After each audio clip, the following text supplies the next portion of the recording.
Okay, good morning. Last class lo we were done with holder and due course endorsement kinds of endorsement చూసాం. ఇంకా కొన్ని other concepts కూడా చూస్తాం. Now in today's class will go and see cheque చెక్కి సంబంధించి కొన్ని details చూద్దాం. Check bounce అయితే ఏంటి ఆ స్టోరీ అంతా చూద్దాం.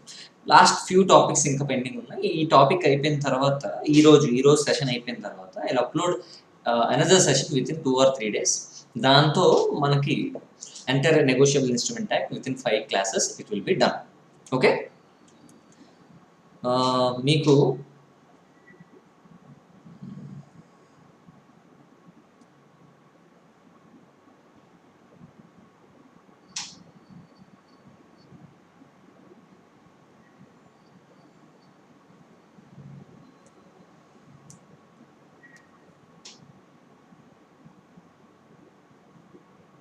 ఎస్, ఈరోజు ఏ టాపిక్ చూద్దాం? చెక్.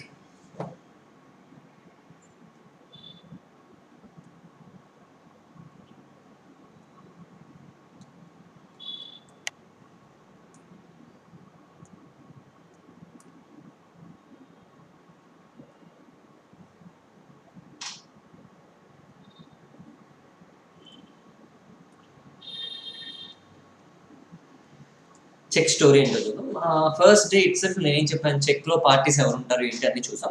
జస్ట్ స్మాల్ రివిజన్ చేద్దాం. ఏంటి చెక్ అంటే ఎవరు, పార్టీస్ టు చెక్ అంటే ఏంటి చూద్దాం. చెక్ అంటే ఏంటి, పార్టీస్ టు చెక్ అంటే ఎవరు. ఓకే, ప్రతి నెగోషియబుల్ ఇన్స్ట్రుమెంట్ కూడా దేనికి జరుగుతుంది? For a consideration. It is negotiated for a consideration. అది డీమ్డ్ అజంప్షన్ అని కూడా చూసాం. Okay, A sold goods to B and B ఏం చేసాడంట, instead of paying money he gave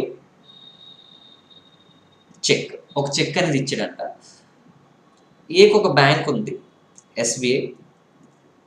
bank అకౌంట్లో 1 lakh రూపీస్ ఉందంట. 1 lakh రూపీస్ ఎవరిది మనీ అంటే ఎస్బీఐలో బి హోల్డ్ చేస్తున్న money 1 lakh rupees. Goods worth కూడా 1 lakh రూపీస్ అనుకుందాం. గూడ్స్ వర్త్ ఎంత? 1 lakh rupees. So now A after receiving the check from B within a reasonable time period ఎంతో చూద్దాం. within the certain time period A తీసుకువెళ్ళి he presents the check with SBIకి ఇచ్చారనుకోండి. then SBI will pay 1 lakh rupees to A after taking that check from A. Okay, ఇది process. అయితే ఈ cheque అనేది ఎవరు draw చేశారు? సార్ డ్రాయి ఎవరు అంటే, డ్రావర్ ఎవరు అంటే who draws the cheque. Drawer ఎవరు? బి డ్రా చేశారు. ఆన్ హోమ్ అంటే డ్రాయి. సింపుల్గా ఏంటి, drawer is drawing a cheque and it is given to payee. ఎవరికి ఇచ్చాడు? And it is given to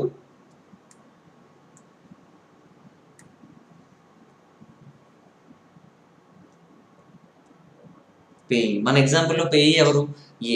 పేయి తీసుకొచ్చి ఎవరికి ఇవ్వాలి? డ్రాయికి ఇవ్వాలన్నమాట. అంటే ఇండైరెక్ట్ గా చెప్పాలంటే drawer is directing the drawee to pay certain money to payee. ఇది definition of the cheque. Okay, ఇదంతా మనకి starting first day itself అయిపోయింది. అయితే ఇప్పుడు డ్రాయి ఎవరు, డ్రావర్ ఎవరు అని చూడడానికి కాన్సెప్ట్ చెప్తున్నాను. పేయి ఎవరు? ఏ. డ్రావర్ ఎవరు? బి. సో డ్రాయి ఎవరు అంటే always a banker. In cheque concept drawee will be always a banker. Okay, next concept ఏంటో చూద్దాం. సో చెక్ బేసిక్ ఇంట్రడక్షన్ అయిపోతే, చెక్స్ మీద క్రాసింగ్ ఆఫ్ చెక్ అనే కాన్సెప్ట్ ఒకటి పెట్టారు. ఏంటిది? Crossing of a cheque. Sir crossing of a cheque అంటే ఏంటి sir? In order to find out the payee అంటే బ్యాంక్ ఎవరికి పే చేస్తుంది అనేది ఐడెంటిఫై చేయడానికి they introduced a concept called crossing. ఏంటో చూద్దాం. సే ఏ బికి ఒక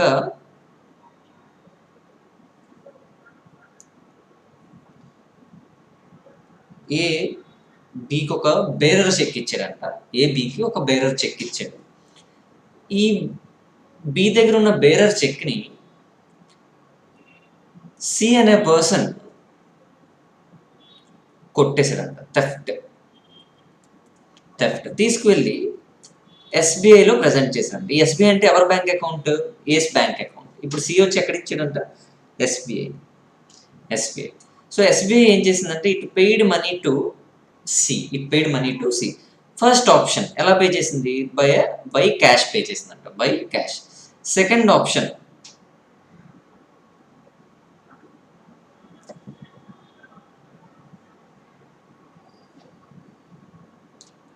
by cash. Second option through a bank account, అంటే సీస్ బ్యాంక్ అకౌంట్కి పే చేసిందంట. సీకున్న బ్యాంక్ అకౌంట్కి పే చేసింది. సీకున్న bank account.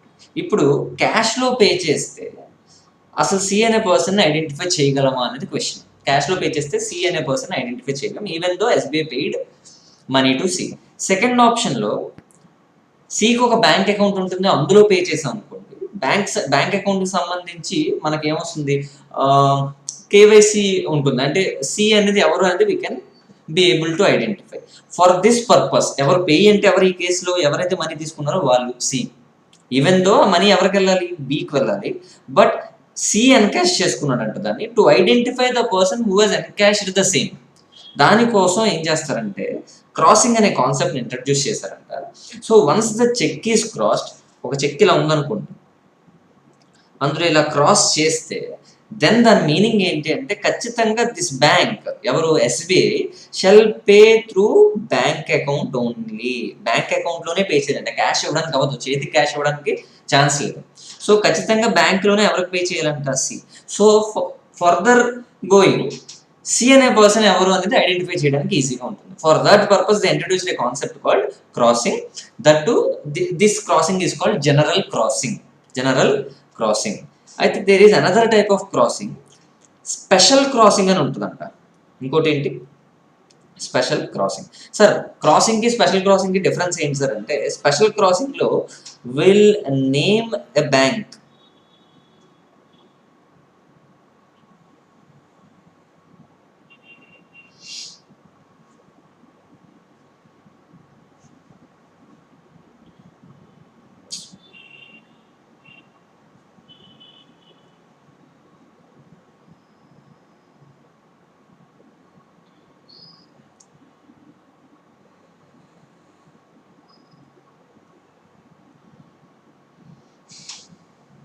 will name a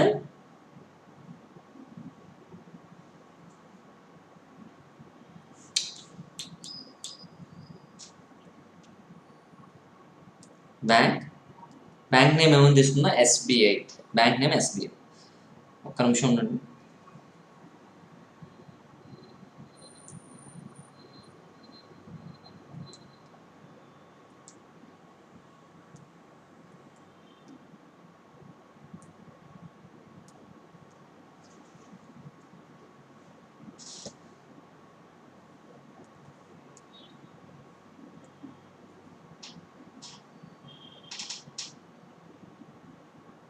okay, ఈ కాన్సెప్ట్ ఏంటిది?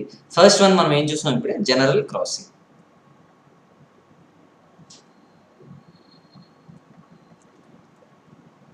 జనరల్ క్రాసింగ్ అంటే ఏంటో చూసాం. ఏంటి ఖచ్చితంగా జనరల్ క్రాసింగ్లో ఏంటి? బ్యాంక్ మస్ట్ పే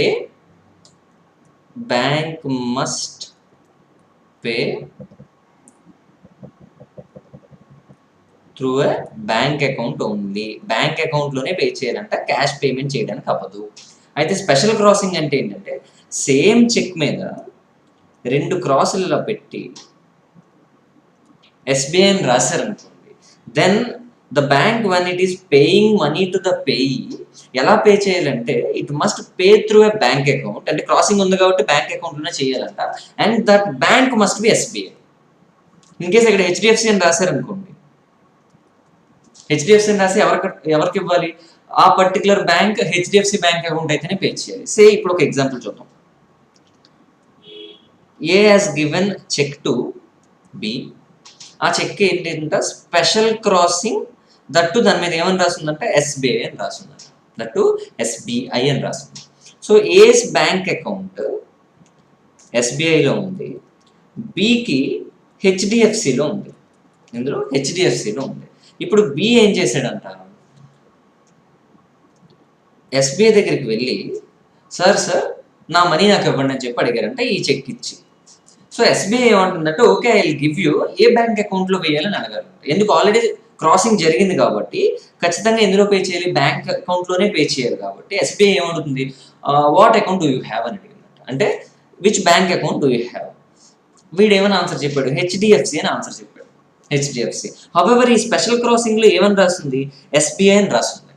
సో అయితే నేను హెచ్డిఎఫ్సి అయితే పే చేయలేను, you open a bank account, a bank account, you open an SBI bank account, SBI bank account and I will pay you money అంటాడంట. అంటే ఏంటి దాని అర్థం,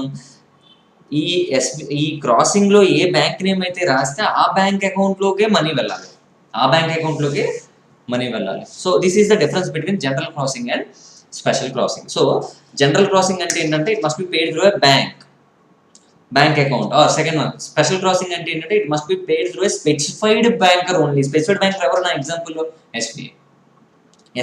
సో ఎస్బీఐ అకౌంట్ ఉంటేనే పేమెంట్ జరుగుతుంది, ఎస్బీఐ అకౌంట్ లేకపోతే పేమెంట్ జరగదు. So in that case B ఏం చేయాలంట, B must open bank account with SBI and money will be deducted from the bank account of A and it is deposited in the bank account of B, A bank account, SBI bank account. So this is a concept called, a concept ఇది special crossing. ఇప్పటి వరకు ఎన్ని types of crossings చూసాం, general crossing, special crossing. ఇంకొక crossing చూద్దాం. ఇలా మళ్ళీ cross చేస్తాం అంటే ఇందులో ఏమని రాస్తాం, నాట్ నెగోషియబుల్ అని రాస్తామంట. Not negotiable crossing. Not negotiable crossing అంటే మీకు నేమ్లోనే మీకు ఏమర్థం అవ్వాలి, దిస్ చెక్ ఏదైతే చెక్ ఇస్తున్నామో that cheque is not be negotiated అని మీకు అర్థం అవ్వచ్చు నేమ్ చూడగానే. But in fact say example, దీనికి ఒక ఎగ్జాంపుల్ చెప్తాను. ఏ బికి ఒక చెక్ ఇచ్చాడంట, ఏ చెక్ ఇచ్చాడు, NN crossing, not negotiable cheque ఇచ్చాడు.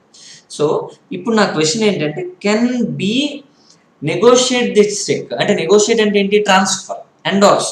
So can B negotiate this cheque to C, ఇది question.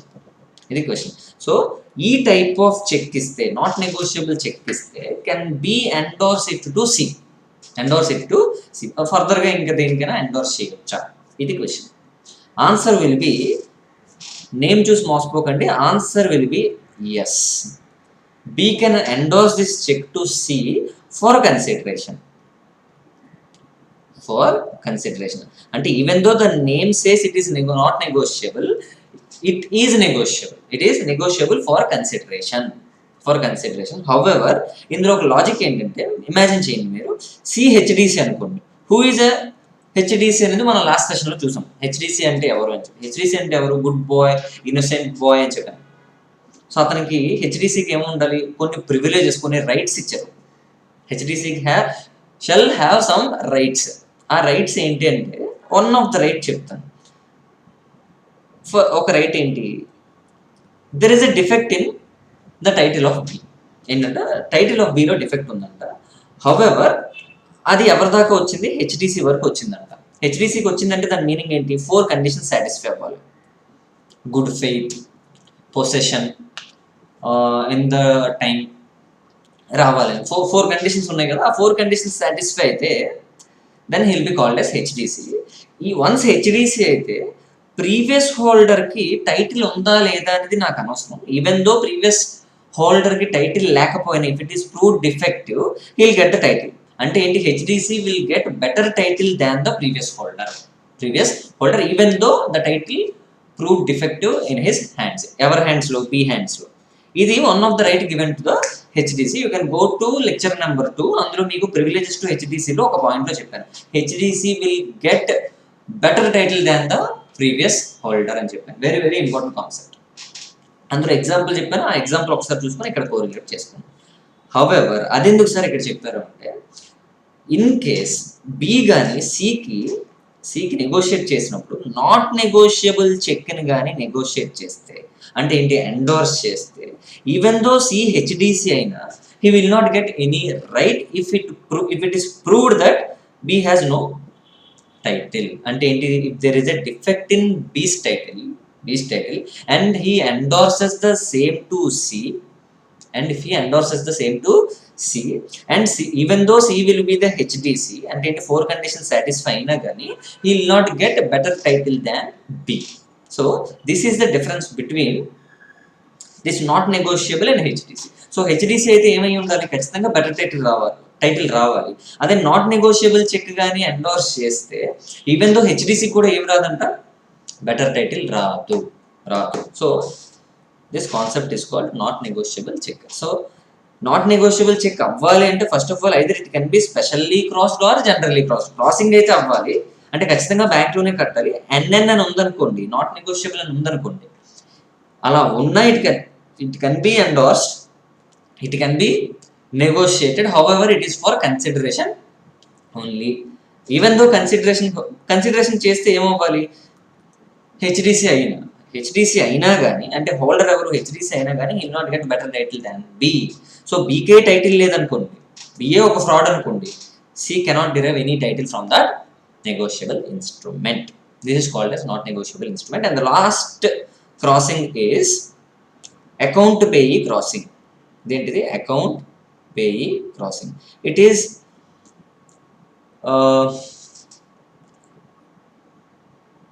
Most restrictive way of giving a cheque. అంటే ఏంటి దాని మీనింగ్ అంటే, దీన్ని ఇంకో విధంగా కూడా అంటారు, రెస్ట్రిక్టివ్ క్రాసింగ్ అని కూడా అనొచ్చు. ఏమంటారు, restrictive crossing.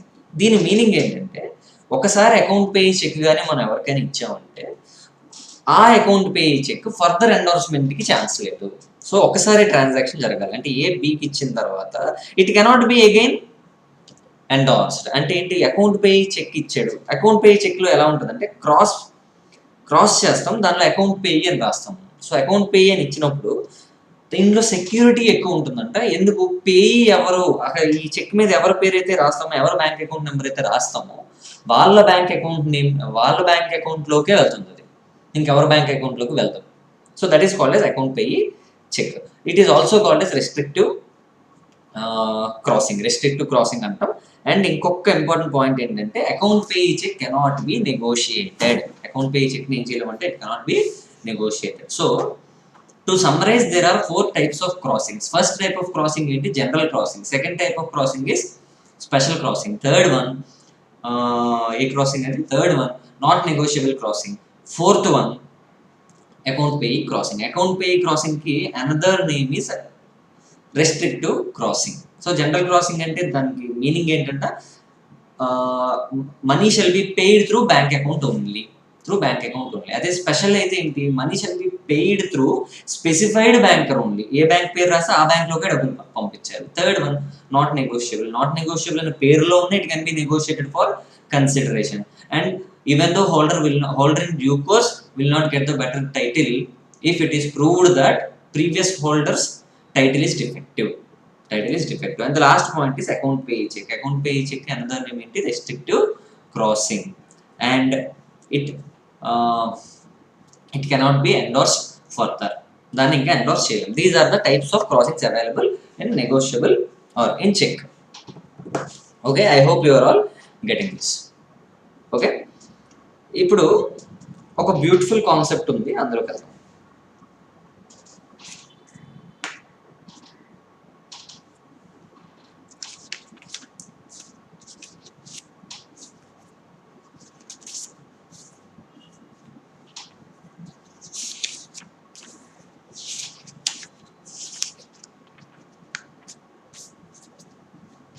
Beautiful concept.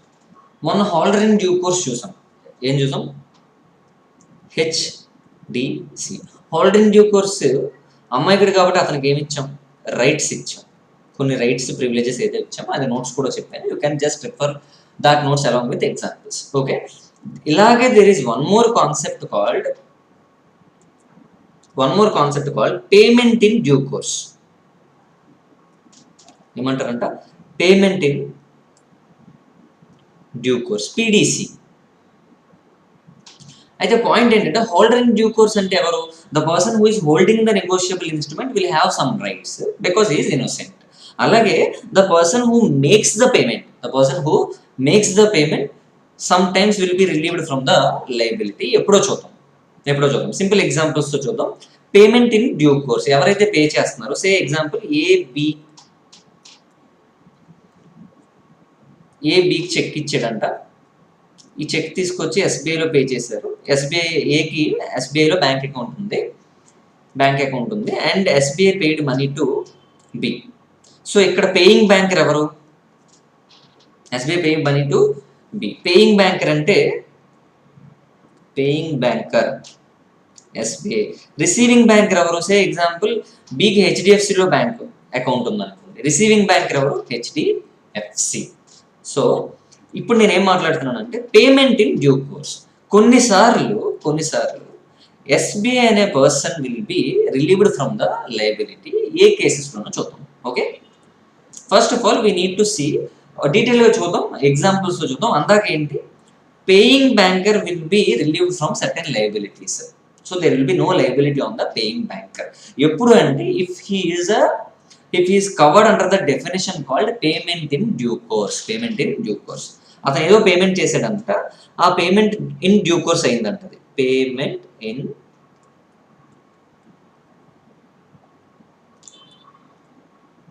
Due course. So meaning చూద్దాం. పేమెంట్ ఇన్ డ్యూ కోర్స్ అని ఎప్పుడు అంటారంటే, ఎలా అయితే holder in due course 4 conditions ఉన్నాయో, పేమెంట్ ఇన్ డ్యూ కోర్స్కి 5 కండిషన్స్ ఉన్నాయంట. 5 కండిషన్స్. ఫస్ట్ వన్, ఇతను పేమెంట్ ఇచ్చినప్పుడు అది విత్ ఇన్ ద టెనోర్ అంటే time limit. So within the tenor pay చేశాడంట. తర్వాత సెకండ్ పాయింట్, గుడ్ ఫెయిత్ ఉందంట. అంటే ఎవరైతే అతని దగ్గరికి తీసుకొచ్చి చెక్ ఇచ్చారో అతనిదే అది అనుకుని ఇతను ఇచ్చాడంట. గుడ్ ఫెయిత్ ఉంది. థర్డ్, గుడ్ ఫెయిత్ కూడా మీకు ఎగ్జాంపుల్ చెప్పాను, సెకండ్ లెక్చర్లో ఉంటుంది. సో గుడ్ ఫెయిత్ అయిపోయిన తర్వాత without negligence.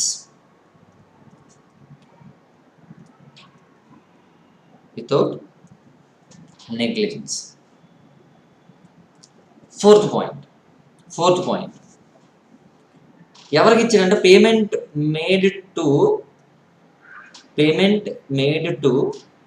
A person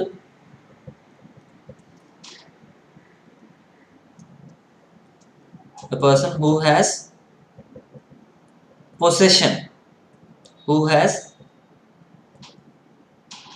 possession of NI. ఎవరి దగ్గర అయితే పొసెషన్ ఉందో వాళ్ళకే ఇచ్చాడంట. పేమెంట్ ఎవరికి ఇచ్చాడంటే వాళ్ళకే ఇచ్చాడు. Fifth point, paid in money only.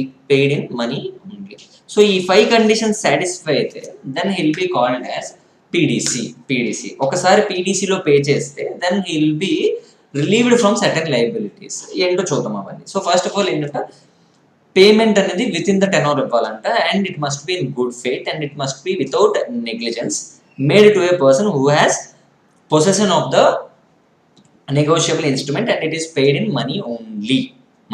ఈ 5 కండిషన్స్ సాటిస్ఫై అయితే ఇట్ ఈస్ కాల్డ్ యాజ్, ఏమంటారు దాన్ని? Payment in due course. ఒక చిన్న ఎగ్జాంపుల్తో స్టార్ట్ చేద్దాం.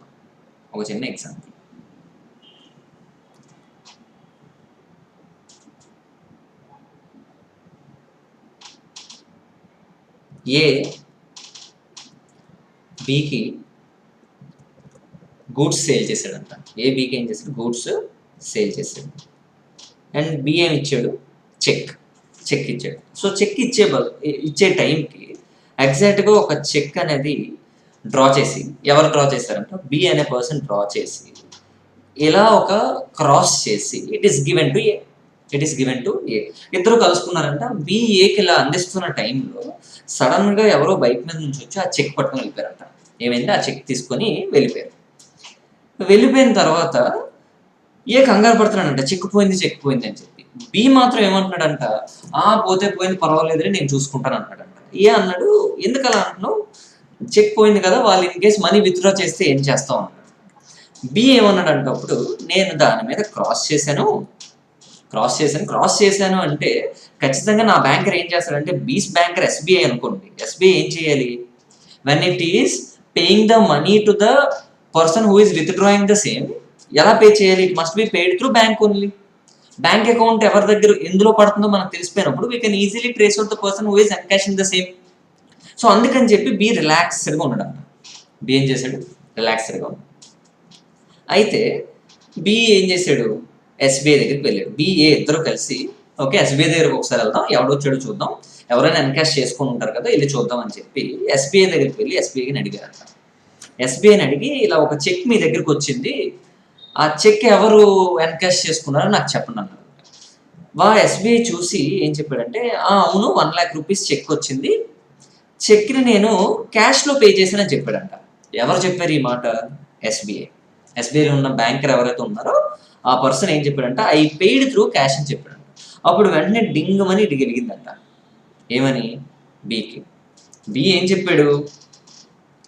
క్రాస్ చేశాను, you must pay through bank only అని చెప్పాడు. కానీ వీడేం చేశాడంట? క్యాష్ ద్వారా పే చేశాడు. సో ఇది ఎవరు తప్పు? ఎవరు తప్పు? ఎస్బీఐది తప్పు. ఎస్బీఐ తప్పు. So when a check is generally crossed, it must be supposed to pay through a banker only. అంటే ఒక బ్యాంక్ అకౌంట్ ద్వారానే పే చేయాలి, కానీ క్యాష్ పే చేశాడు కాబట్టి ఈ 4లో ఏది మిస్ అయిపోయిందో చూద్దాం. టైం ఉంది, సో ఆడి గుడ్ ఫెయిత్ ఉంది, ఎందుకంటే ఎవరైతే ఆ చెక్ కొట్టేశారో వాడిదే అనుకుంటున్నాడు అంట బ్యాంకర్, తప్పు లేదు. వితౌట్ నెగ్లిజెన్స్ అన్నారు. సో ఈ నెగ్లిజెన్స్ ఉందా లేదా? అక్కడ నెగ్లిజెన్స్ అనేది 100% ఉంది. ఎందుకు? It is generally crossed. But generally crossed అయితే మనం ఏం చేయాలి? బ్యాంక్ అకౌంట్ ద్వారా పే చేయాలి, కానీ క్యాష్ ఇచ్చాడంట. So it is covered under negligence point. Payment in due course అనేది లేదు. పేమెంట్ ఇన్ డ్యూ కోర్స్ అనేది లేదు అనుకోండి, ఇతను అమాయకుడు కాదు. అమాయకుడు కానప్పుడు రైట్స్ ఏమి ఉండవు, ఇతని మీద ఎలాంటి ప్రొటెక్షన్ ఉండదు. So in this case SBI is liable to pay to B. అంటే ఏంటి? బి ఏం చేశాడు? B has directed SBI to pay the cheque through a bank account ద్వారా పే చేయమంటే ఏం చేశాడు? అతను క్యాష్ ఇచ్చేసాడు. క్రాస్ నెగ్లిజెన్స్ లో కవర్ అయింది. No SBI is required to pay money to B, pay money to the holder. ఎవరు holder అంటే బికి పే చేసుకోవాలి. ఓకే, ఇది స్టోరీ. సో అందుకు ఈ ఎగ్జాంపుల్తో మనం ఏం చేయాలి? ఫస్ట్ ఆఫ్ ఆల్ ఈ 5 ఉంటే will call that as payment in due course. Once it is the payment in due course obviously ఏమైనట్టు, ఈవెన్ దో బ్యాంకర్ తప్పు చేసినా పర్వాలేదు. సో ఇంకొక ఎగ్జాంపుల్ చూద్దాం.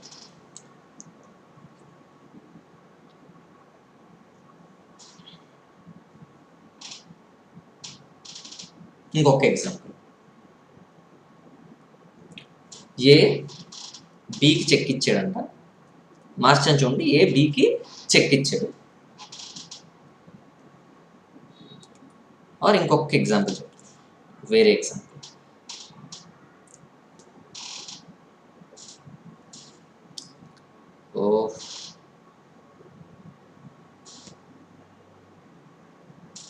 సి అనే ఒక పర్సన్ ఉన్నాడంట. అతను ఏ దగ్గరికి వచ్చి అతనితో ఏదో మాట్లాడి, సార్ ఇలా మనం బి అనే పర్సన్కి పేమెంట్ ఇవ్వాలి, మీరు ఒకసారి చెక్ డ్రా చేసి ఇవ్వండి అని చెప్పాడంట. అంటే ఏంటి? A is induced by C to draw a cheque in favour of B. అయితే ఏం చేశాడంటే, he draws a check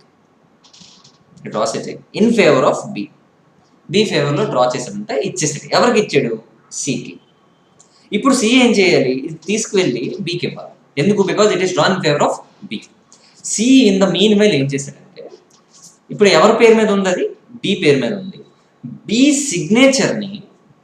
సిగ్నేచర్ని C forgery చేసి బి ఎండోర్స్ చేసినట్టు సి ఫేవర్లో రాసుకున్నాడు.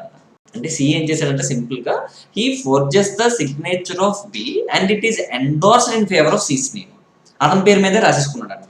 అంటే ఏంటి? Instead of giving the cheque to B, అతను ఏం చేశాడు? He forges the signature of the B in favour of C. ఇప్పుడు సి ఏం చేశాడంట? ఫోర్జరీ జరిగిపోయింది కదా. సి ఎవరి దగ్గరికి వెళ్ళాడు? డైరెక్ట్గా ఎస్బీఐ దగ్గరికి వెళ్ళాడు. ఇప్పుడు ఎస్బీఐ ఏం చేసిందంటే, it paid money to C. ఎందుకు? First of all payment in due course ఉందా లేదో చూద్దాం. It is paid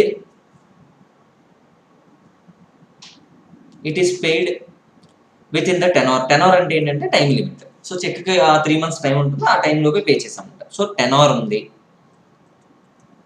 second point good faith. ఈ గుడ్ ఫెయిత్ స్టోరీ ఏంటో చూద్దాం. సి అనే పర్సన్ ఏం చేశాడు? ఫోర్జరీ చేశాడు. ఎవరిది ఫోర్జరీ చేశాడు? బిది ఫోర్జరీ చేశాడు. బిది సిగ్నేచర్ ఫోర్జరీ చేశాడు.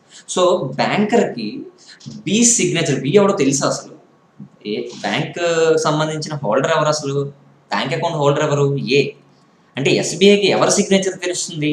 ఏ సిగ్నేచర్ తెలుస్తుంది కానీ బి సిగ్నేచర్ తెలియదు. అంటే సి అనే పర్సన్ ఇప్పుడు ఏం చేశాడంట? He forged B signature. ఆ విషయం ఎవరికి తెలియదు? ఎస్బీఐకి తెలియదు. సో ఎస్బీఐలో ఉన్న మీరు ఇమాజిన్ చేస్తే ఎస్బీఐ బ్యాంక్ మేనేజర్కి బి సిగ్నేచర్ అసలు తెలుసా? బి సిగ్నేచర్ తెలిస్తే ఫోర్జరీ జరిగిందో లేదో ఐడెంటిఫై చేయగలరు. So he is not expected to identify the forgery. ఎవరు ఫోర్జరీ? బి సిగ్నేచర్ ఫోర్జరీ జరిగినట్టు ఎస్బీఐ దగ్గర నుంచి మనం ఎక్స్పెక్ట్ చేయలేం.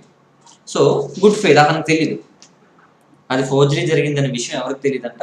ఎస్బీఐకి తెలియదు. తెలియక డబ్బులు ఇచ్చేసాడు. థర్డ్ పాయింట్ ఏంటి? నెగ్లిజెన్స్. వితౌట్ నెగ్లిజెన్స్ ఇచ్చాడంట. అంతా చెక్ చేసి ఏ చెక్, క్రాస్ చెక్, ఆ చెక్, ఈ చెక్ అన్ని చెక్ చేసుకున్నాడంట. Without negligence. ఫోర్త్ పాయింట్, ఎవరి దగ్గర ఉంది పొసెషన్? సి దగ్గరే పొసెషన్ ఉంది కాబట్టి అతనికి మనీ ఇచ్చాడు. పొసెషన్ కూడా సరిపోయింది. ఫిఫ్త్ పాయింట్ ఏంటి? It is paid in money pay చేశాడంట. ఈ 5 సాటిస్ఫై అనుకోండి, ఏ డెఫినేషన్లోకి వస్తుంది? పీడీసీ. పీడీసీ అంటే ఏంటి? Payment in due course. ఇప్పుడు మీరు చెప్పండి, ఎస్బీఐ ఎవరికి పే చేయాలి? యూజువల్గా it must pay to B. కానీ అది ఎవరి దగ్గరికి వెళ్ళిపోయింది? సి దగ్గరికి వెళ్ళిపోయింది. సో ఇలాంటి సిచ్యువేషన్లో ఎవరు బ్యాంక్ అకౌంట్ నుంచి మనీ పోయిందో చెప్పండి. ఎవరు బ్యాంక్ అకౌంట్లో పోయింది? ఏస్ బ్యాంక్ అకౌంట్ నుంచి మనీ డైరెక్ట్ అయిపోయింది, అంతే కదా? ఏ బ్యాంక్ అకౌంట్ నుంచి మనీ డైరెక్ట్ అయిపోయింది. ఇలాంటి కేసెస్లో ఈ ఎస్బీఐ దగ్గరకు వచ్చి can anyone recover anything from SBI? SBI తప్పు చేసిందా? ఫస్ట్ ఆఫ్ ఆల్ ఎస్బీఐ ఒకరికి పే చేయాల్సింది, ఇంకొకరికి పే చేసింది, ఓకే. కాకపోతే however it is covered in PDC definition. అంటే ఏంటి? It is paid within the turn, good faith is there, without negligence, and possession ఉంది, మనీ కూడా ఉందంట. పొసెషన్ ఉంది, మనీలోనే పే చేశారు. So if it is covered in PDC definition, then SBI will be saved. Okay, SBI will be saved. ఇంకొక example, దీన్నే continue చేద్దాం. ఇదే ఎగ్జాంపుల్లో సి అనే పర్సన్ దావుద్ ఇబ్రహీం అంటారు. ఎవరు? దావుద్ ఇబ్రహీం. పెద్ద దొంగ అంట. అంటే ఇంటర్నేషనల్ లెవెల్లో పెద్ద దొంగ అంట, టెర్రరిస్ట్ అంట. సో ఇతను అందరికీ తెలుసు, దావుద్ ఇబ్రహీం అనే పర్సన్ అందరికీ తెలుసు. ఇతను తీసుకొచ్చి చెక్ ఇచ్చాడంట. ఎవరికి ఇచ్చాడు? ఎస్బీఐకి. సో దావుద్ ఇబ్రహీంకి షేక్ హ్యాండ్ ఇచ్చి, దావుద్ ఇబ్రహీంకి బ్యాంకర్ షేక్ హ్యాండ్ ఇచ్చి మనీ పే చేస్తాడంట. మనీ పే చేసాడంటే దాని మీనింగ్ ఏంటి? వితౌట్ నెగ్లిజెన్స్ లేదు, అంటే నెగ్లిజెంట్గా ఉన్నాడంట. సో దావుద్ ఇబ్రహీం అనగానే ఏంటి? అక్కడ ఏదో ఫ్రాడ్ ఉందని తెలుసుకోవాలి, తెలుసుకోకుండా ఇచ్చేసాడు. సో ఇతను పీడీసీ డెఫినేషన్లో కవర్ అయ్యాడా? నో, అవ్వలేదు. ఎందుకు? వితౌట్ నెగ్లిజెన్స్ అనే పాయింట్ లేదు. సో పీడీసీలో కవర్ అవ్వలేదు కాబట్టి ఏమవ్వలేదు, పీడీసీ డెఫినేషన్లో కవర్ అవ్వలేదు కాబట్టి ఇప్పుడు ఏం చేయాలో చూద్దాం. ఇప్పుడు can SBI be held responsible? SBI తప్పు పే చేసింది కాబట్టి ఎస్బీఐ డబ్బులు అడగొచ్చు అంటే yes, answer will be 100% yes. Because దేనికంటే పీడీసీ డెఫినేషన్లో కవర్ అవ్వలేదు కాబట్టి. So I hope you are all getting the difference between PDC satisfying all the 5 conditions or not. So 5 conditions satisfy అయిపోతే paying banker will be protected. అదే 5 conditions satisfy ఏదో ఒక్కడికి satisfy అవ్వకపోయినా paying banker will not be protected. Okay, I hope you are all getting this. Okay, ఇంకొక example చూద్దాం. ఇప్పుడు నేను ఏం చేశాను,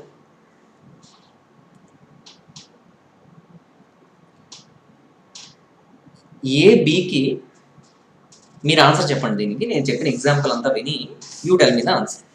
అక్కడ ఇమాజిన్ చేయండి, you tell me the answer అంటే నాకు ఎలాగో మీరు చెప్పలేరు. సో ఏ బికి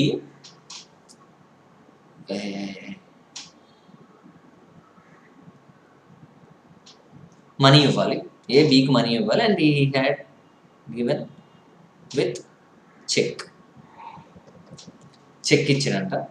ఎవరెవరికి చెక్ ఇచ్చారు? ఏ, బికి చెక్ ఇచ్చాడు. సో బి వెళ్ళి దాన్ని ఎన్కాష్ చేసుకోవాలి. ఈ లోపు సి వచ్చి బి సిగ్నేచర్ ఫోర్జరీ చేసి endorses it to C's favour.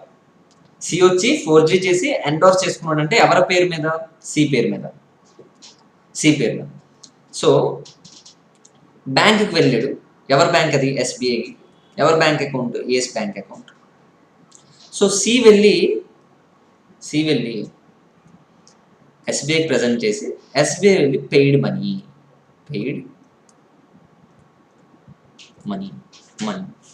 ఎవరి బ్యాంక్ అకౌంట్లో మనీ డైరెక్ట్ అయిపోయింది?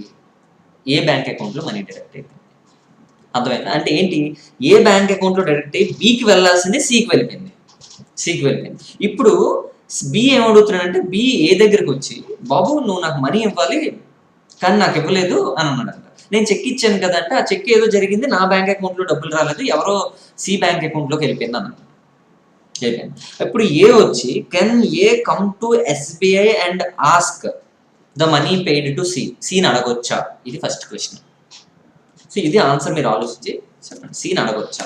మీరు చెక్ చేయాల్సింది ఏంటి? Is there any protection given to SBI? So point number 1, protection ఎప్పుడు వస్తుంది? When payment is made in due course. Tenor, within the time pay చేసాడంట, tenor ఉంది. Second one, good faith. C forgery చేసాడనే విషయం తెలియదు, so good faith కూడా ఉంది. Third point, negligence లేదు, అంత చెక్ చేసుకుని ఇచ్చినట్ట, without negligence. Fourth point, possession ఎవరి దగ్గర ఉంటే వాళ్ళకే వచ్చింది. పొసెషన్ ఎవరి దగ్గర ఉంది? సి దగ్గర ఉంది. సో సికే ఇచ్చాడంట. ఫిఫ్త్ పాయింట్, మనీలోనే పే చేసాడా? ఎస్, మనీలోనే పే చేశాడు.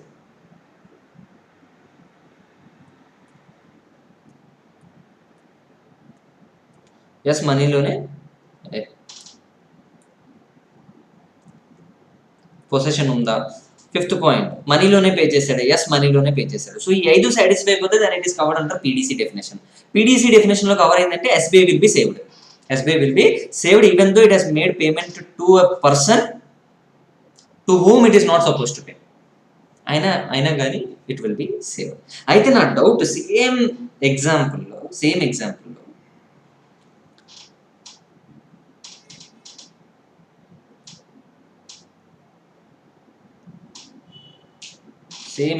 మళ్ళీ ఇక్కడ రాస్తాను, ఆర్ ఇంకొక చిన్న పాయింట్ యాడ్ చేస్తాను. Example number 2. A opens a bank account with SBI and he has got cheque book వచ్చింది. చెక్ బుక్లో ఇప్పుడు ఎస్బీఐకి ఎవరి సిగ్నేచర్ తెలుస్తుంది? హోల్డర్ ఎవరు? బ్యాంక్ అకౌంట్ హోల్డర్ ఎవరు? ఏ. సో ఏ సిగ్నేచర్ అనేది ఎస్బీఐకి తెలియాలి. అయితే ఏ చెక్ బుక్ అలాగే ఉందంట. సమ్ బి అనే పర్సన్ అక్కడికి వచ్చి ఏ సిగ్నేచర్ ఫోర్జరీ చేసి, ఏ అప్పుడే పాపం అలా 1 lakh రూపీస్ వేసుకున్నాడంట బ్యాంక్ అకౌంట్లో. He deposited 1 lakh rupees. అలా పడుకున్నాడంట. ఏంటి, 1 lakh రూపీస్ డిపాజిట్ చేసి ప్రశాంతంగా వెట్ క్లాత్ వేసి పడుకున్నాడంట.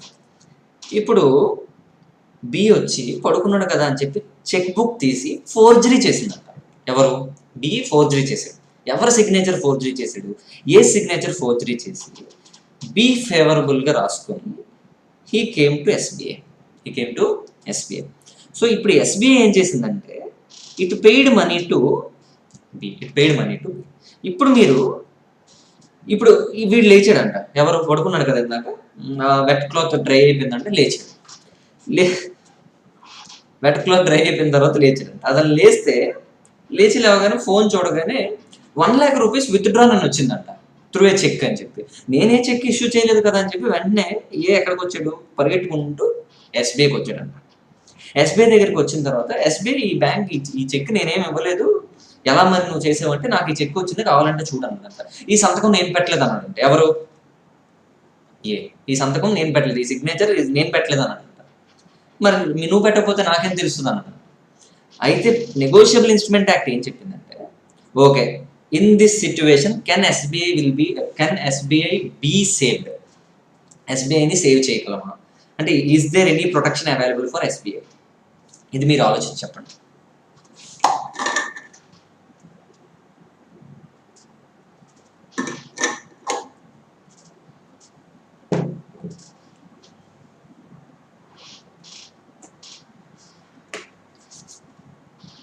పీడీసీ డెఫినేషన్ చూడండి. PDC definition tenor. Second point good faith. Third point without negligence. అయితే వీళ్ళు ఏమన్నారంటే ఫోర్జరీ జరిగిందంటే, ఈ ఫోర్జరీ జరిగింది అంటే దాని మీనింగ్ ఏంటి? ఈ ఎస్బీఐకి ఏ సిగ్నేచర్ తెలుసా లేదా? Because A is the holder of the bank account of SBI. SBI is suppose to know the exact signature of A. ఇతనికి తెలియాలి ఖచ్చితంగా. ఎవరు తెలియాలి? ఎస్బీఐకి. సో ఎవరైనా చెక్ పట్టుకొని వస్తే yes it is the signature of A or not అంది he needs to check. ఎవరు? ఎస్బీఐ చెక్ చేసుకోవాలి. చెక్ చేసుకొని they shall make the payment. అలా చెక్ చేసుకోకుండా ఇచ్చేసింది అనుకోండి, then it is called negligence. So SBI is supposed to know the signature of the bank account holder. అలా check చేసుకోకుండా if it makes any payment to the outsiders on a forged check, ఇలాంటి కేసెస్లో there will not be any protection available to ఎస్బీఐకి ఏంటంటే ఎలాంటి protection ఉండదు. So మీరు ఇందాకలే forgery ఒకటి చెప్పాను, 2 సార్లు ఫోర్జరీ వచ్చింది. సో ఫస్ట్ టైం ఫోర్జరీ ఏం చెప్పాను నేను? సబ్సిక్వెంట్ ఎండార్స్మెంట్లో ఫోర్జరీ జరిగింది అంటే దానికి దీనికి డిఫరెన్స్ చూడండి. ఏ అనేవాడు bank account holder, A ఎండార్సెస్ to be signature forgery చేసి సి అనేవాడు తీసుకున్నాడు. ఇది ఫస్ట్ కేసులో చూసాం. సో ఎవరి సిగ్నేచర్ ఫోర్జరీ జరిగింది?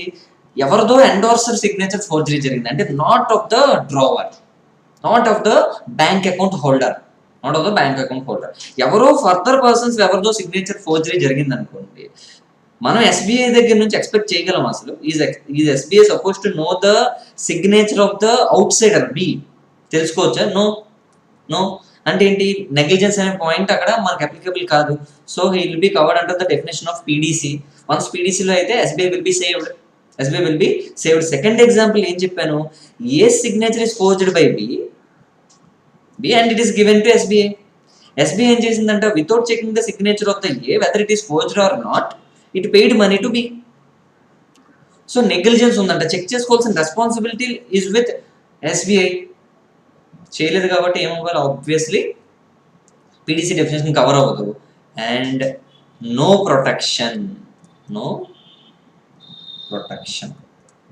I hope you are all fine with the points what I have discussed along with exams. Okay,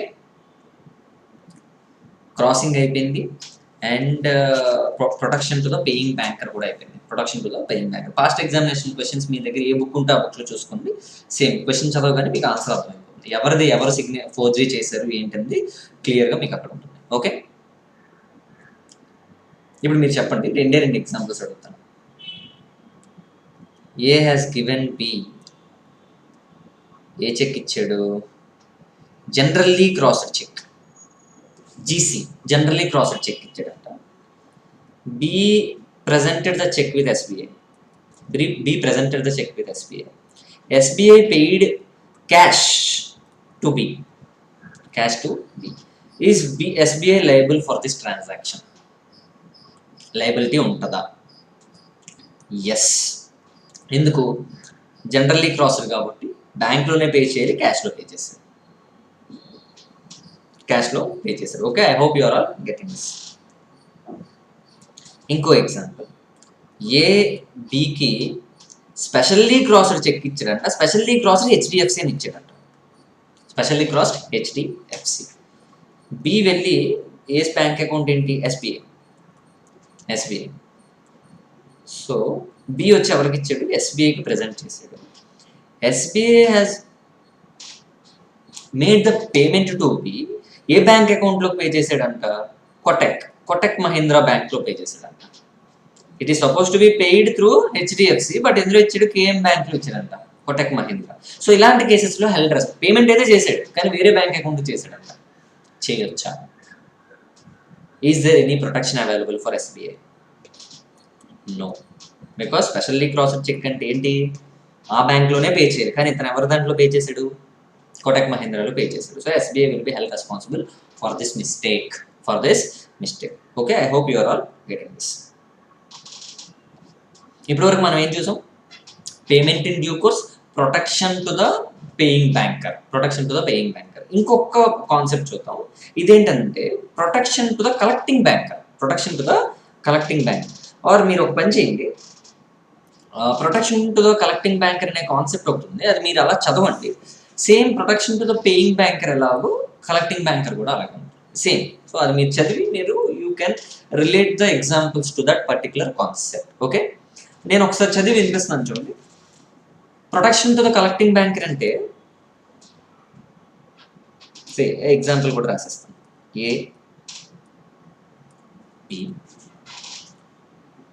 B signature forgery చేసి C endorse చేసుకున్నాడంట ఇన్ హిస్ ఫేవర్. ఎస్బీఐ దగ్గరికి వచ్చాడు. ఈ బ్యాంక్ అకౌంట్ ఎవరిది? ఏది. So C ఎస్బీఐలో present చేస్తే SBI has made payment. ఇదే కదా ఇంత నుంచి ఎగ్జాంపుల్ చూస్తున్నాం. సో ఇక్కడ ఏం చేశారు? ఫోర్జెస్. ఎవరు ఫోర్జరీ చేశారు? సి ఫోర్జరీ చేశాడంట. And it is endorse in favour of C. ఇప్పుడు ఎస్బీఐకి లైబిలిటీ వస్తుందా రాదా అంటే పీడీసీ డెఫినేషన్ లో కవర్ అవుతుందా లేదో చూడమన్నాను. పీడీసీ డెఫినేషన్ లో కవర్ అయ్యింది. And SBI is relieved from the liability and there is a protection available for SBI. అయితే సి బ్యాంక్ హెచ్డిఎఫ్సి అనుకున్నాం. ఎస్బీఐలో డైరెక్ట్ అయిపోయి హెచ్డిఎఫ్సిలో పేమెంట్ జరిగిందంట. అదే అంటే హెచ్డిఎఫ్సికి పేమెంట్ చేశారు. ఇప్పుడు హెచ్డిఎఫ్సి ఎవరు? Collecting banker.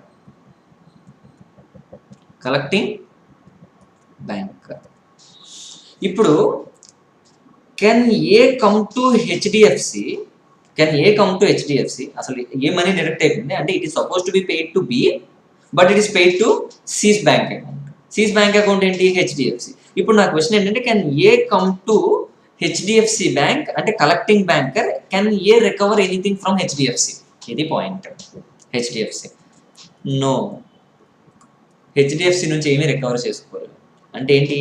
ఇది ఫోర్జరీ చేశాడు కాబట్టి ఫోర్జరీకి సంబంధించిన యాక్ట్కి వెళ్ళి either he can recover anything if available with C, అక్కడ నుంచి రికవర్ చేసుకొని ఇంకేదైనా చేయగలం. కానీ ఎన్ఐ యాక్ట్ ప్రకారం A will not have any right to recover anything from HDFC. హెచ్డిఎఫ్సిని మాత్రం అడగలేదు. Okay, can SBI ask anything from HDFC? No, SBI కూడా అడగలేదు. Okay, this is the concept available here. So ఇదేంటిది? Collecting banker. ఇలా అవ్వాలి అంటే ఎగ్జాంపుల్ నేను చెప్పాను, ఇలా ప్రొటెక్షన్ రావాలి అంటే కండిషన్స్ ఏంటో మీరు చదవండి. ఓకే, అక్కడ ఏమన్నా చూడండి, a banker who has in good faith. అంటే కలెక్టింగ్ బ్యాంకర్ కూడా ఏముండాలంటే గుడ్ ఫెయిత్ వితౌట్ నెగ్లిజెన్స్. తర్వాత received payment for a customer of a cheque. ఇతను కదా రిసీవ్ చేసుకున్నాడు. Customer of a cheque crossed generally or specially to himself shall not, in case the title of the check proves defective, incur any liability to the true owner of the check. ఎవరు? either B or వీళ్ళిద్దరికి ఇవ్వడానికి లేదు. Or by reason of only of having received such payment తీసుకున్నంత మాత్రాన వీళ్ళెవరూ వచ్చి అడగడానికి chance లేదు. So this is the protection available for collecting banker. However conditions are good faith and without negligence. So this is the next concept. So అన్ని past examination questions నేను almost cover చేసేస్తున్నాను. మీరు ఈ కాన్సెప్ట్ రిలేట్ చేసుకుని past examination questions open చేయండి. Available in your own workbook. So అందులో చూసుకొని మీరు ఆన్సర్స్ చేయండి. Okay, very simple. మీకు ఒక వర్క్ ఇస్తాను. ఈ వర్క్ ఏంటంటే ఎగ్జాంపుల్ చెప్పి వర్క్ ఇస్తాను. Okay, A has given cheque to B. B ఏం చేశాడంట? ఎస్బీఐ కదా, A bank account? SBI. B SBI దగ్గరికి వచ్చి చెక్ ప్రజెంట్ చేశాడంట. నా క్వశ్చన్ ఏంటంటే can SBI reject to make the payment to B? కొన్నిసార్లు ఇట్ మస్ట్ రిజెక్ట్, కొన్నిసార్లు it may reject. So must reject, may reject. కొన్ని పాయింట్స్ ఉన్నాయి. ఆ పాయింట్స్ మీరు చదివి దానికి డెఫినేషన్ చూడండి. నాకు ఏం చేస్తారంటే మీరు వాట్సాప్ చేయండి. మీకు అందులో ఒక పాయింట్ గార్నిష్ ఆర్డర్ అని ఉంటుంది. Very very simple. ఒక్కసారి గూగుల్ చేసి మీరు సెర్చ్ చేసి రాయండి. నాకు ఏం కావాలంటే మీరు నేను ఒక చిన్న ఎగ్జాంపుల్ చెప్తాను. బి ఎస్బీఐ దగ్గరికి వచ్చి ప్రజెంట్ చేసే లోపు చెక్ నెంబర్ ఉంటుంది కదా, చెక్ సే ఎగ్జాంపుల్ 18,000 అని చెక్ నెంబర్ అనుకుందాం, సరదాగా అనుకుందాం, లేకపోతే 180001 ఇది చెక్ నెంబర్. ఏం చేశాడంటే కాల్డ్ ఎస్బీఐ, కాల్ చేసి ఆర్ ఇంటర్నెట్ బ్యాంకింగ్లో స్టాప్ పేమెంట్ అనేది ఆప్షన్ సెలెక్ట్ చేశాడంట. Stop payment for particular cheque called 1018001. అంటే నీ దగ్గరికి ఈ చెక్ ఎవరైనా తీసుకొస్తే you don't make the payment అని చెప్పారంట. ఎవరు డైరెక్ట్ చేశారు? అంటే this is called a stop payment. అలాగానే చేస్తే ఎస్బీఐ ఏం చేయాలంటే it shall not make the payment, it must reject the payment. Okay. తర్వాత ఇంకో ఎగ్జాంపుల్ చూద్దాం. బి వచ్చాడంట, ప్రజెంట్ చేశాడు. ఇన్ ద మీన్ వైల్ ఏమైందంటే ఏస్ డెత్, పుణ్యకాలం అయిపోయిందంట, పోయాడు. ఎవరు? కస్టమర్ డెత్ అయినప్పుడు కూడా it shall not make the payment. ఇలా కొన్ని కేసెస్ ఉన్నాయి. ఆ కేసులు ఇప్పుడు ఏంటో మీరు చెప్పాలి. ఇంకొకటి, సిగ్నేచర్ అనేది మ్యాచ్ అవ్వట్లేదంట. సిగ్నేచర్ మ్యాచ్ అవ్వకపోతే ఏం చేయాలి? Must reject. సో ఎప్పుడు మస్ట్, ఎప్పుడు మే. సో ఇంకో ఎగ్జాంపుల్ ఉంది, ఇన్సఫిషియెంట్ ఫండ్స్. సో బి వచ్చాడు, ప్రెజెంట్ చేశాడు, బట్ బ్యాంక్ అకౌంట్లో మనీ లేదు. ఇప్పుడు ఎస్బీఐ రిజెక్ట్ చేయాలా, పే చేయాలా? పే చేయాలంటే it is covered in May, it may reject. So SBI కొన్నిసార్లు కావాలంటే ఎస్బీఐ ఓన్ మనీ ఇవ్వచ్చు, depending upon the credit worthiness of the customer. అంటే ఏకి మామూలు క్రెడిట్ లేదంట, తోపు అంట, తోపు తురుము కేటగిరీలోకి వస్తుందండి. సో అనేవాడు ఎలాగో మంచి క్రెడిట్ వర్తీనెస్ ఉన్న పర్సన్ కాబట్టి ఎస్బీఐ అనేది ఈవెన్ దో ఇన్సఫిషియెంట్ ఫండ్స్ అయినా కానీ it can pay money to overdraft అనుకోండి, it can pay money to B. So ఇప్పుడు నా క్వశ్చన్ ఏంటంటే when SBI must reject, when SBI may reject. ఈ 2 కాన్సెప్ట్స్ చదివి నాకు ఏమైనా డౌట్స్ ఉంటే వాట్సాప్ చేయండి.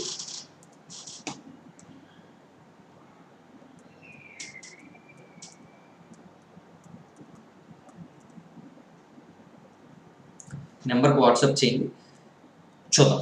ఓకే, స్మాల్ క్వశ్చన్, అది 5 times పడింది. నవంబర్ 2003, 5, 7, 11, 13. అది మీరు గుర్తుపెట్టుకోవాల్సిన పాయింట్స్ జాగ్రత్తగా చేయండి. ఇంకో ఆల్రెడీ నేను హాఫ్ చెప్పాను, మిగతాది కూడా చెప్పచ్చు. సే ఎగ్జాంపుల్లో చెక్ ఉందంట, ఆ చెక్ చిరిగిపోయిందంట. ఆర్ చెక్ మీద 1 lakh rupees అని ఉందంట, 1 lakh rupees అని రాసి ఇచ్చాడు ఏపీకి. బి ఏం చేసినట్టు 1 lakh కొట్టేసి 10 lakh అని రాశాడంట, తీసుకెళ్ళి ఇచ్చేసాడంట బ్యాంక్. బి ఎవరికి ఇచ్చాడు? ఎస్బీఐకి ఇస్తే ఎస్బీఐ వండర్ఫుల్గా మీరు కొట్టేశారని చెప్పి డబ్బులు ఇస్తాడంట. ఇవ్వచ్చు అలాగా? No, must reject.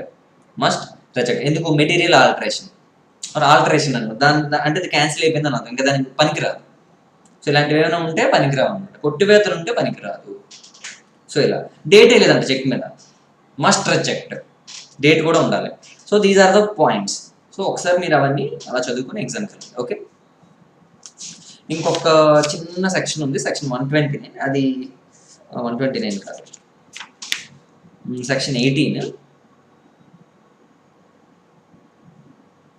ఈ పాయింట్ ఏంటంటే, మనం మీకు బాగా తెలిస్తే మనం చెక్ ఎప్పుడైనా ఫిల్ చేశారనుకోండి, 10,000 rupees అని నెంబర్స్ రాయాలి, 10,000 rupees ఓన్లీ అని, 10,000 rupees ఓన్లీ అని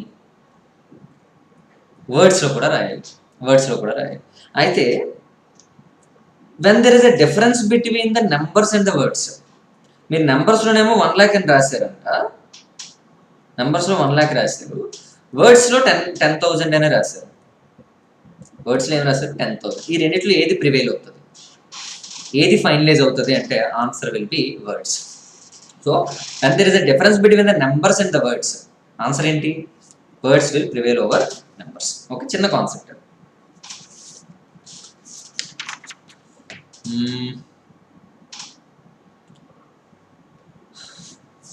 నెక్స్ట్ కాన్సెప్ట్ ఏంటి?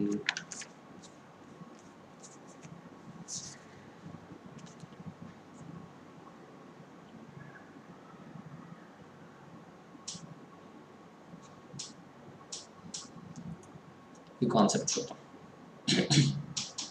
నెక్స్ట్ టాపిక్, ఒక చిన్న పాయింట్ చూద్దాం.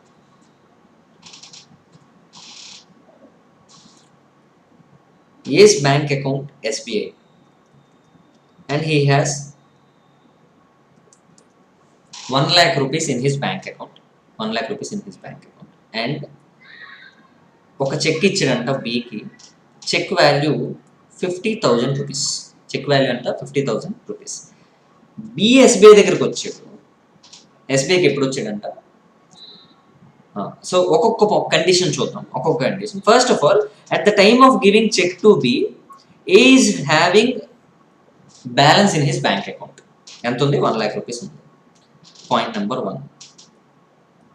At the time of issue of the check, there are sufficient balance. There is sufficient balance available. Sufficient balance available. Second point ఏం చూద్దాం అంటే, B reasonable టైంలో ఏం రావాలి? ఎస్బీఐ దగ్గరికి వచ్చి చెక్ ప్రెజెంట్ చేసి డబ్బులు పట్టుకుని వెళ్ళిపోవాలి. So B failed to present the cheque. ఇది డూ కదా. B failed to present the check within reasonable time. Within reasonable time B present చేయలేదంట. తర్వాత వచ్చి ప్రెజెంట్ చేసాడంట. తర్వాత ఏంటి? B presented the check. అయితే in the meanwhile SBI board turn చేసిందంట. Board turn అంటే ఏంటి? ఎత్తేసారంట, దివాలా తీస్తారంట. ఎవరు? ఎస్బీఐ బ్యాంక్ ఎత్తేసారంట. ఇప్పుడు ఏంటి story? Can B recover anything from A? No. Answer will be no. The drawer will be relieved. From the liability if these conditions are satisfied. ఏ conditions? First condition, at the time of issue of the check, sufficient balance is maintained with the bank. Second one, the payee failed to present the check within the reasonable time. Tarvata, after the issue of the check, before the check is presented with the bank, in the meanwhile bank bankrupted. ఏమైందంట? Bank board turn చేసిందంట. ఇలాంటి situations లో A will be out of his liability. అంటే A will not be held responsible for this. అంటే B cannot recover anything from A. మరి ఎవరిని అడగాలి sir అంటే బ్యాంక్ని అడగాలి. బ్యాంక్ దగ్గరే రికవర్ చేసుకోవాలి. ఎవరు? B. Okay, I hope you are all fine with this concept. Cheque bounce కాన్సెప్ట్కి వెళ్దాం. Very very simple. Cheque bounce అంటే ఏంటంటే, నేను ఏం చేశాడంటే Bకి గూడ్స్ సేల్ చేశాడు. బిఏకి చెక్ ఇచ్చాడు. B's bank account with SBI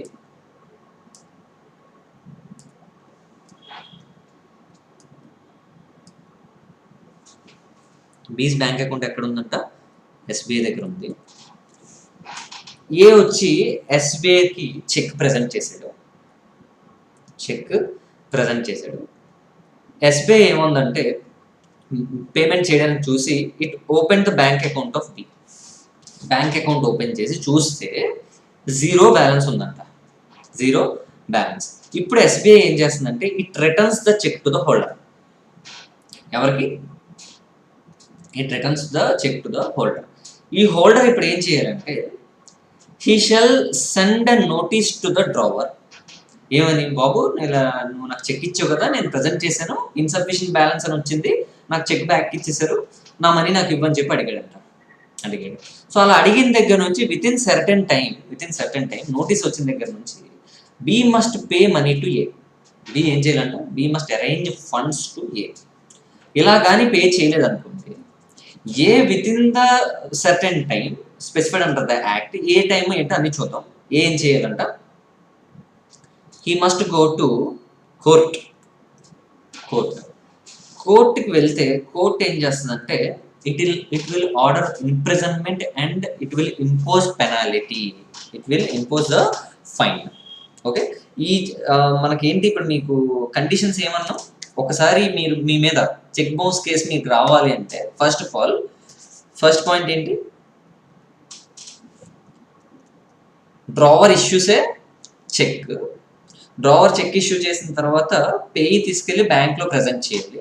బ్యాంక్లో ఇన్సఫిషియెంట్ ఫండ్స్ అని వచ్చింది అనుకోండి, బ్యాంక్ ఏం చేయాలి, ఆ చెక్ని రివర్స్లో పంపించేయాలి. ఎవరికి పంపించేస్తుంది, హోల్డర్కి. సో హోల్డర్ ఇప్పుడు ఏం చేయాలంటే he must send the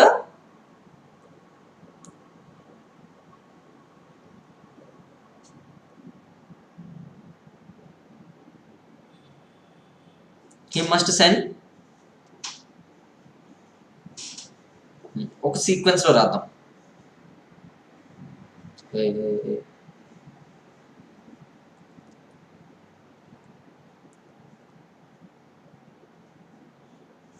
check issued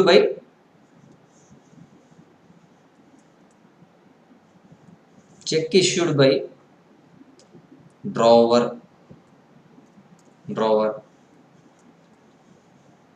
ఎవరికి, హోల్డర్కి. హోల్డర్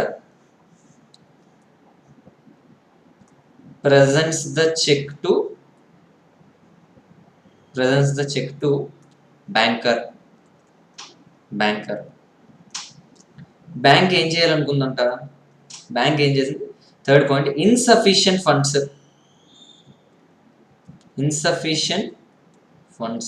ఫండ్స్ లేని కారణంగా, ఫండ్స్ లేనందువల్ల banker shall return the check.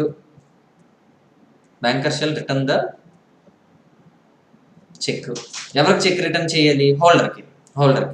ఇప్పుడు హోల్డర్ ఏం చేయాలి, హోల్డర్ షెల్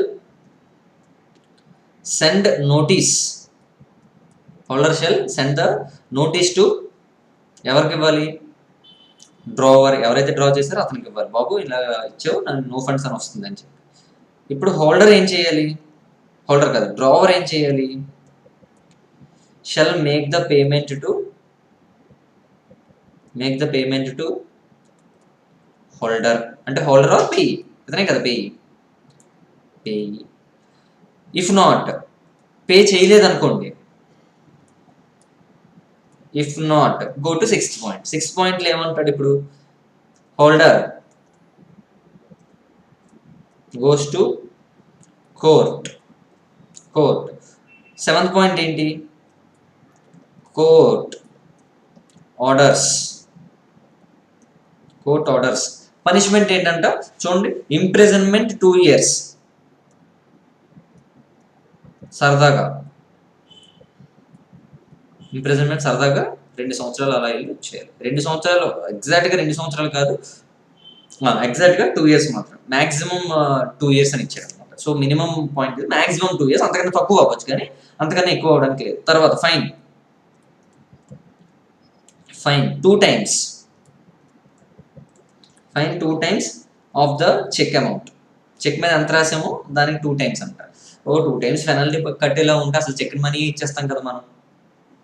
ఏంటో పనిష్మెంట్స్ ఎలా ఉంటాయి. 2 times ఆఫ్ ద చెక్. దాని తర్వాత ఏంటి, బోత్ అండ్ రాసి both fine, imprisonment are both, ఏదైనా చేయొచ్చు. Okay, so very simple. మీకు ఇక్కడ సమ్మరీ కూడా ఉంది, ఆ బుక్లో, వర్క్ బుక్లో మీకు సమ్మరీ ఉంది, అది చూడండి. సో ఫస్ట్ స్టెప్ 1 ఏంటి, drawer issues cheque to holder ఏం చేశాడు, he presents to the bank. ఎప్పటికల్లా ప్రజెంట్ చేయాలంటే 3 months. చూసుకోండి అక్కడ, ఎప్పటికల్లా ప్రజెంట్ చేయాలంటే cheque 3 months or validity period. Cheque validity period 2 months అనుకోండి, 2 months లోపే ఇవ్వాలి. So 3 months or validity period whichever is less. ఆ టైం లోపు ఏం చేయాలంటే holder shall present to the bank. తర్వాత స్టెప్ చూడండి, బ్యాంక్ 12.27 పేజ్లో ఉంది. ఈవెన్ మీ వేరే వాళ్ళు ఎవరైనా చూస్తే ఇక్కడ మా బుక్లో 12.27, మిగతా మీ బుక్లో ఓపెన్ చేసి చూడండి, అక్కడ మీకు కనిపిస్తుంది summary. So next third point ఏంటి, బ్యాంక్. ఇందాక నేను స్టెప్స్ రాశాను కదా, ఆ స్టెప్స్. ఇప్పుడు బ్యాంక్ ఏం చేయాలి, bank it shall return the cheque. Insufficient funds ఉంటే ఏం చేయాలి, it shall return the cheque to the holder. ఇప్పుడు హోల్డర్ ఏం చేయాలంట, డ్రావర్కి నోటీస్ పంపించాలి. ఎన్ని డేస్లో పంపించాలంటే 30 days. Holder shall send the notice ఎన్ని డేస్ లోపు? 30 days. 30 days అయిపోయిన తర్వాత drawer makes the payment within 15 days. 15 days లోపు పే చేయలేదు అనుకోండి, ఎన్ని డేస్ టైం ఇచ్చారు? నోటీస్ దగ్గర నుంచి 15 days లోపు టైం ఇచ్చారు. అది కూడా అవ్వలేదు అనుకోండి, అది కూడా అవ్వకపోతే దెన్ హోల్డర్ ఎన్ని డేస్ లోపు వచ్చినా నెక్స్ట్ 30 days కాదు 1 month అని ఉంది అక్కడ. 1 month is different from 30 days. With in 1 month ఎవరెవరికి అప్లై చేసుకోవాలి? కోర్ట్ ఏం చేస్తుంది? సేమ్ ఫైన్ ఇంపోజ్ చేస్తుంది. అయితే నాకు డౌట్, ఈ ఫైన్స్ ఇవన్నీ ఉన్నాయి కదా, ఈ fines say example A has given a cheque to B as gift, consideration ఏమీ లేదంట, గిఫ్ట్ కోసం ఇచ్చాడంట, సరదాగా ఉంచుకో అని చెప్పి ఏమిచ్చాడు? ఏ బికి ఇచ్చాడు. ఇప్పుడు బి వెళ్ళి ఎస్బీఐలో పెడితే ఇన్సఫిషియెంట్ ఫండ్స్ అని చెక్ రిటర్న్ చేశారంట బికి చాలా కోపం వచ్చిందంట. చాలా కోపం వచ్చి కోర్టు దగ్గరికి వెళ్ళిపోయాడు. డైరెక్ట్గా కోర్టు దగ్గరికి వెళ్ళి కోర్టులో డిస్కషన్ జరుగుతుంటే కోర్టు జడ్జి అడిగాడంట, అసలు బి నీకు ఏ మనీ ఎందుకు ఇవ్వాలన్నాడంట. సరదాగా బర్త్డే పార్టీకి వచ్చాడు, గిఫ్ట్ కింద చెక్ ఇచ్చాడని చెప్పాడంట. గిఫ్ట్ కింద చెక్ ఇచ్చాడు, కావాలంటే చూడండి అని చెప్పి చెక్ ఎవరికి ఇచ్చాడు? కోర్టులో జడ్జికి ఇచ్చాడంట. ఎవరు? బి. జడ్జి అంతా చదివి బి మొహాన్ని వేసి కొట్టాడంట. ఎందుకు? ఇక్కడ ఏ చెక్ అయినా దాని వ్యాలిడిటీ ఎప్పుడు వస్తుందంటే కన్సిడరేషన్. కోర్టు దాకా వెళ్ళాలంటే ఏముండాలి? ఫస్ట్ ఆఫ్ ఆల్ కన్సిడరేషన్ ఉండాలి. సో గిఫ్ట్ అనేది ఏంటి? ఇది నార్మల్, కన్సిడరేషన్ లేదు. సో కన్సిడరేషన్ లేని దానికి వెళ్ళి కోర్టులో అప్లై చేయడానికి లేదు. అప్పుడు ఇలాంటి ఫైన్లు పెనాల్టీలు పడవు. సో ఇంప్రిజన్మెంట్ వేసారు, గిఫ్ట్ ఇచ్చి ఇవ్వలేనంత మాత్రం 2 years ఇంప్రిజన్మెంట్ వేసారు. Okay, I hope you're all getting this. However అది కన్సిడరేషన్ లేదు అని ప్రూవ్ చేయాల్సిన రెస్పాన్సిబిలిటీ ఎవరిదంటే ఏది? మనకేం తెలుసు? Every negotiable instrument is negotiated for consideration in the assumption. అది పక్కన అలాగే జరిగింది అనుకోవచ్చు. However if contrary is there, it must be proved by the drawer. అంటే it is the responsibility of the drawer to prove that the cheque is issued without consideration. That is for gift. Okay, I hope you are all getting this. Okay, అయితే ఏ కోర్టులో వేయాలి sir అనేది next point. అసలు court అనేది చాలా రకాలు ఉంటాయి కదా సార్. సే ఏ విశాఖపట్నంలో ఉన్నాడంట, బి విజయవాడలో ఉన్నాడు. ఏ బికి చెక్ ఇచ్చాడు, చెక్ బౌన్స్ అయింది. ఇప్పుడు బి ఎక్కడ డిపాజిట్ చేయాలి అంటే ఏ కోర్టులో వెళ్ళాలి? విశాఖపట్నం కోర్టులోకి వెళ్ళాలా ఆర్ విజయవాడలో ఉన్న కోర్టులోకి వెళ్ళాలనేది క్వశ్చన్. ఫస్ట్ ఆఫ్ ఆల్ ఈ చెక్ని ఎక్కడ ప్రజెంట్ చేశాడు అనేది ఇంపార్టెంట్. ఈ చెక్ని ఎక్కడ ప్రజెంట్ చేశాడు? ఈ చెక్ అనేది త్రూ బ్యాంక్ అకౌంట్ ఎన్కాష్ చేయాలనుకున్నాడు అనుకోండి. డైరెక్ట్గా బి ఎక్కడికి వెళ్తాడంటే, instead of going to the SBI which is the A's banker, B ఎక్కడికి వెళ్ళాడంట? హెచ్డిఎఫ్సికి వెళ్ళాడంట. బీస్ బ్యాంక్. ఇప్పుడు ఎవరెవరికి ట్రాన్సాక్షన్ జరుగుతుంది? ఇక్కడికి వెళ్ళి ప్రజెంట్ చేసి హెచ్డిఎఫ్సి ఎస్బీఐ ఇద్దరు మాట్లాడుకుని ఇక్కడ కట్ అయిపోయి ఇక్కడ రిఫ్లెక్ట్ అవుతుంది మరి. అంతే కదా స్టోరీ. సో బి ఎలా ఎన్కాష్ చేసుకుందాం అనుకుంటున్నాడు? Through bank. ఏ బ్యాంక్? HDFC bank. సో ఈ బ్యాంక్ ద్వారా రిటర్న్ అయిందంట, చెక్ రిటర్న్ అయింది. సో హెచ్డిఎఫ్సి వాడు ఎస్బీఐకి ఫోన్ చేస్తే ఇన్సఫిషియెంట్ బ్యాలెన్స్ అని వచ్చిందంట. HDFC has return the money to B. Money కాదు, cheque. Return the check to B. I hope you are all getting this. Okay, ఇలాంటి కేసెస్లో బికి రిటర్న్ అయ్యింది కాబట్టి ఏ మీద కేసు ఏ కోర్టులో వేయాలంటే ఈ జ్యూరిస్డిక్షన్. బి ఎక్కడ ఉన్నాడు? విజయవాడ. అంటే ఈ బ్యాంక్ ఎక్కడ ఉంది? విజయవాడ. విజయవాడలో ఉందనుకోండి, విజయవాడ జ్యూరిస్డిక్షన్లో ఉన్న కోర్టులో వేయాలి. అదే ఇన్ కేసు హెచ్డిఎఫ్సి దగ్గరికి వెళ్ళి నాకు అకౌంట్ వద్దు, డైరెక్ట్ క్యాష్ తీసుకుంటాను అన్నాడంట. ఇక్కడ వెళ్ళి హెచ్డిఎఫ్సి దగ్గర ఆ చెక్ ఇచ్చి నాకు క్యాష్ ఇచ్చేయండి అన్నారంట. హెచ్డిఎఫ్సి అన్నాడు, మేము ఇవ్వకూడదు, నీకు క్యాష్ కావాలంటే డైరెక్ట్గా ఎస్బీఐ దగ్గరికి వెళ్ళాలి. ఎందుకు? ఏస్ బ్యాంకర్ ఎవరు? ఎస్బీఐ దగ్గరికి వెళ్ళి ఆ చెక్ ఇస్తే క్యాష్ ఇస్తారని చెప్పారంట. ఎవరు? హెచ్డిఎఫ్సి. వీడు విజయవాడ నుంచి విశాఖపట్నం బయలుదేరి వచ్చి ఎస్బీఐ విశాఖపట్నం దగ్గరికి వచ్చి చెక్ ఇచ్చాడంట. ఎస్బీఐ రిటర్న్ చేసింది ఇన్సఫిషియెంట్ ఫండ్స్. ఇప్పుడు బి ఏ కోర్టులో కేసు వేయాలంటే ఎస్బీఐ ఎక్కడ ఉందో అక్కడ వేయాలి. ఎస్బీఐ ఎక్కడ ఏ జ్యూరిస్డిక్షన్ ఉంది? విశాఖపట్నం జ్యూరిస్డిక్షన్ ఉంది కాబట్టి అక్కడ కేసు వేయాలి. This is the next concept. ఇంకొక పాయింట్ చూద్దాం, ఇంకొక పాయింట్. దీంతో ఈ సెషన్ ఆపుదాం, నెక్స్ట్ సెషన్లో మళ్ళీ కంటిన్యూ చేద్దాం. ఓకే, నెక్స్ట్ కాన్సెప్ట్ ఏమంటున్నాడు, ఒక కంపెనీ ఉందంట, కంపెనీకి చేతులు ఉండవు కాబట్టి చెక్ మీద సంతకం పెట్టలేదు. సో కంపెనీ ఎవరిని అపాయింట్ చేసుకుంటుంది, ఆర్ కంపెనీకి డైరెక్టర్ ఆర్ ఆఫీసర్ ఇన్ఛార్జ్ అని కొంతమంది ఉంటారు, director or officer incharge. So వీళ్ళు they will act on behalf of the company, and company name మీద they have given a cheque to some team. ఇప్పుడు cheque ఇదైందంట, bounce అయింది. ఇప్పుడు ఎవరి మీద లయబిలిటీ పడుతుంది సార్ అంటే, కంపెనీ బదులు ఎవరైతే సైన్ చేశారో కంపెనీ మీద పడుతుంది, అండ్ దాన్ని ఎవరైతే సైన్ చేశారో వాళ్ళు, అంటే the person who will be held responsible will be the director or officer incharge. Share హోల్డర్స్కి రాదు. ఎందుకు? Share holders are not given with, share holder సంతకం పెట్టి ఇస్తాడంట, కంపెనీ సంతకం పెట్టి షేర్ హోల్డర్ ఇస్తాడంట. అయినా కానీ share holder will not be responsible because he is not the person who is having the authority to issue the cheque. అలాగే promoter ఇచ్చినా కూడా అవ్వదు, he is not the officer incharge to issue the cheque on behalf of the company. Either it can be a director or officer in charge who is having the responsibility to issue the check of a company. Okay, that's it. So this is the concept of check bouncing. ఇంకొక point కూడా discuss చేస్తాను. బికి check ఇచ్చాడంట, B SBI దగ్గరికి వచ్చి cheque present చేశాడు. ఈ లోపు ఏం చేశాడంటే స్టాప్ పేమెంట్ అని కొట్టాడంట, తెలివైన స్టాప్ పేమెంట్ అని రాశాడంట. నెగోషియబుల్ ఇన్స్ట్రుమెంట్ ప్రకారం వాళ్ళు ఏమంటున్నారంటే, స్టాప్ పేమెంట్ కొట్టాడు అంటే treat that as insufficient balance and treat that cheque has been bounced అని ట్రీట్ చేయమన్నాడు.